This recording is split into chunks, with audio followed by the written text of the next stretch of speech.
Olá pessoal, sejam todos bem-vindos. Sou o professor Ricardo Jorge, professor de Biologia da Organização Educacional Farias Brito. Estamos aqui para mais uma aula do projeto Colégio Farias Brito e Editora Moderna. Nessa nossa aula de hoje nós vamos tratar sobre algas. Nós estamos nos aproximando das últimas aulas que tratam deste módulo e veremos os últimos grupos de seres vivos e entre eles as algas. Sobre algas, é importante colocar claro para vocês que durante muito tempo elas foram estudadas junto com os vegetais. As algas já foram estudadas e classificadas como vegetais, faziam parte do estudo da botânica, eram consideradas talófitas. Mas nas últimas classificações, nos últimos estudos taxonômicos, foram retirados as algas desse estudo de botânica e foram incluídos num grande grupo chamado protista. Nesse grupo protista, nós encontramos os protozoários e essas algas. Embora nós tenhamos muitas características de algas que se assemelham às plantas, essas algas hoje são estudadas dentro de um grupo chamado protista, junto com os protozoários. E quais seriam as características dessas algas que assemelham às plantas? Tanto as algas quanto as plantas apresentam clorofila presente em cloroplastos, e dessa forma capazes de realizar o processo fotossintético. São, portanto, as algas fotossintetizantes, são autótrofas fotossintetizantes. É importante dizer a vocês que essas algas do ambiente aquático, obviamente, nesses ecossistemas aquáticos, são quem mais realizam fotossíntese e, portanto, emitem para a atmosfera maior quantidade de oxigênio. Há muito mais oxigênio, muito maior a taxa fotossintética feita pelas algas do que pelos vegetais. É por isso que muitos autores costumam dizer que o pulmão do planeta é, na verdade, os oceanos, e não a floresta amazônica. Isso não quer dizer, portanto, que a floresta amazônica deva ser desmatada, absolutamente. Apenas é uma ideia de que a taxa fotossintética nos oceanos realizada por essas algas ocorre numa quantidade, num valor, num montante superior àquilo que é fabricado nas florestas pelos vegetais. Portanto, as algas que nós iremos estudar e que nós estamos vendo a partir de agora já foram classificadas como plantas, já foram estudadas dentro da botânica, já foram classificadas como talófitas. Hoje, são colocadas no grupo protista, junto com os protozoários. E quem são essas algas? Algas são seres uni- ou multicelulares. Nós encontramos algas formadas por apenas uma única célula e algas formadas por muitas células, portanto, multicelulares. Tanto uma quanto a outra, tanto a uni quanto a multicelular, são capazes de realizar fotossíntese. São capazes de, realizando fotossíntese, gerar sua própria molécula orgânica energética, gerar sua glicose. O que há de mais interessante nas algas é a sua classificação e a utilização dessas algas no cotidiano, sobretudo em nossa culinária. Bom, vejamos como é que é a classificação dessas algas. A classificação adotada pelo seu livro. Nós temos filos representando esse grupo de algas. O primeiro filo são as algas verdes, as chamadas clorófitas. Essas algas verdes, as clorófitas, são as mais comuns, são as mais estudadas. São aquelas que guardam com os vegetais uma ancestralidade comum. E por que guardam com os vegetais uma ancestralidade comum? Porque os tipos de clorofila que aparecem para essas algas verdes é a mesma clorofila que aparece para os vegetais, a clorofila A e B. Além disso, as algas verdes, as clorófitas, são uni- ou multicelulares. Há pigmentos acessórios presentes nessas algas verdes, como carotenoides e como xantofilas. A substância de reserva dessas algas verdes é o amido, e o principal componente da sua parede celular é a celulose. Portanto, as algas verdes são aquelas que mais se assemelham àquilo que nós vimos em botânica, aquilo que nós encontramos nos vegetais.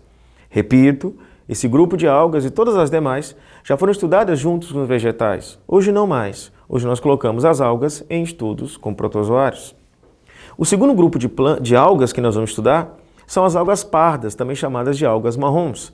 São as feófitas. O interessante é que as feófitas, elas são algas que apresentam um grande porte. Nós podemos encontrar, por exemplo, na América do Norte, nos mares da América do Norte, nós podemos encontrar inúmeras algas pardas, inúmeras algas marrons fixadas, presas ao fundo desses mares, formando verdadeiras florestas de algas.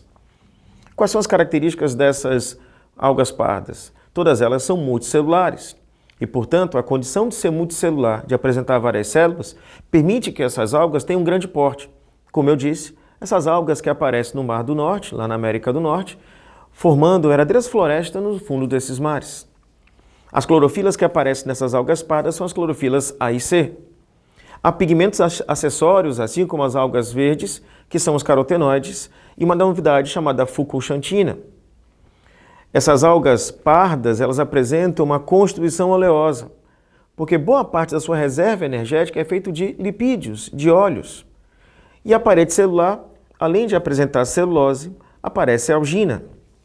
É a partir dessa algina que nós eliminamos e nós produzimos e retiramos uma substância chamada alginato, muito utilizada para dar presa em algumas soluções laboratoriais. O terceiro grupo de algas que nós vamos ver são as algas vermelhas, muito utilizados na culinária. Boa parte da culinária japonesa utiliza algas vermelhas como fonte de alimento. Sushi, um alimento tradicional japonês que utiliza a alga em sua formação, esse tipo de alga que compõe o sushi é uma alga vermelha. Além disso, nós podemos retirar dessa alga vermelha duas substâncias importantíssimas para a indústria. Uma é o agar, o outro é a carregenina. São duas substâncias utilizadas na indústria, por exemplo, de sorvetes, para dar presa, para dar consistência, aquela consistência característica do sorvete, retirada de um componente dessas algas vermelhas. Vamos ver agora o quarto grupo de algas, que são as diatomáceas, as chamadas bacilariófitas. Essas algas diatomáceas, elas têm um aspecto interessante. São todas elas unicelulares. Mas essas algas diatomáceas unicelulares, elas apresentam uma carapaça, uma cobertura em sua parede celular, chamado de frústula. Essa carapaça, essa casca que aparece em torno da parede celular, essa frústula, é formada por dióxido de silício. Esse dióxido de silício que compõe essa carapaça, no momento em que essa diatomácea ela acaba morrendo, essa diatomácea ela vai ser sedimentada no fundo do mar, e no fundo do mar, esse dióxido de silício fica se acumulando. Há uma utilização comercial desses restos, desse dióxido de silício depositado no fundo do mar. Dióxido de silício, carapaça essa, componente da alga. Qual é a finalidade comercial? Fazemos a raspagem do fundo desse mar, retiramos esse dióxido de silício e construímos tijolos. Aqueles tijolos pequenininhos que acabam formando casas de praia. Inclusive, esses tijolos são chamados de tijolos de diatomito. Em relação à diatomácea, essa alga que apresenta essa carapaça e esse reforço feito de dióxido de silício. Vamos agora a outro grupo de algas, são as algas douradas. Até um bom tempo atrás, essas algas douradas eram classificadas juntamente com as diatomáceas. Alguns autores ainda fazem isso. Costumam classificar as algas douradas junto com as diatomáceas. A maioria das algas douradas são unicelulares. E elas apresentam alguns aspectos interessantes. Elas também apresentam dióxido de silício, algumas delas. E elas, durante a noite, elas costumam brilhar sobre a luz do luar. É por isso que muitas vezes nós estamos à beira da praia e vemos um brilho na areia. Muitas vezes o brilho é causado pela presença dessas algas douradas, as crisófitas. Vamos agora a um outro grupo de algas, as euglenófitas. As euglenófitas são algas unicelulares obrigatoriamente presentes em água doce. E como são algas de água doce, elas apresentam uma estrutura especial chamada vacúolo.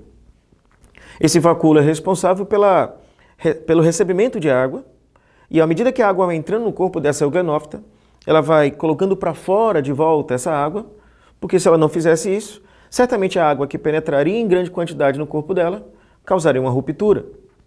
É interessante notar que esse é o único grupo de algas que não apresenta a parede celular. E por não apresentar a parede celular, há a necessidade desse vacúolo para evitar que a célula estoure. As dinoflageladas, que são as chamadas algas flageladas, e há um aspecto interessante nessas dinoflageladas. São elas as responsáveis pela maré vermelha. Muitos estudantes confundem achando que a maré vermelha é causada pelas algas vermelhas, absolutamente. As algas vermelhas estão relacionadas diretamente com a culinária. As algas vermelhas, não se esqueçam, as algas vermelhas estão ligadas ao sushi. Nós estamos tratando de dinoflageladas. E são essas algas dinoflageladas, todas elas unicelulares, que acabam liberando no ambiente substâncias tóxicas que acabam causando a morte de peixes em grande quantidade. Fenômeno esse chamado de maré vermelha. Portanto, a maré vermelha não é causada pelas algas vermelhas, e sim por quem? Pelas dinoflageladas. E, finalmente, nós temos as carófitas. São algas multicelulares, com clorofilas A e B, apresentam, além disso, outros pigmentos acessórios, armazenam amido e têm celulose na carapaça, na membrana, na parede celular. As carófitas já foram classificadas juntamente com as algas verdes. Tanto as carófitas quanto as algas verdes, as clorófitas, guardam características em comum. E por isso, durante muito tempo, as duas pertenciam ao mesmo grupo de algas. Tranquilo? O mais importante no estudo de algas é entender a aplicabilidade dessas algas para o cotidiano, para a culinária, para a construção civil, como disse a vocês, na montagem de tijolos de atomito. Lembrando que as dinoflageladas são responsáveis pela maré vermelha e não as algas vermelhas. Tranquilo? Um abraço grande, um beijo nas crianças e até a próxima.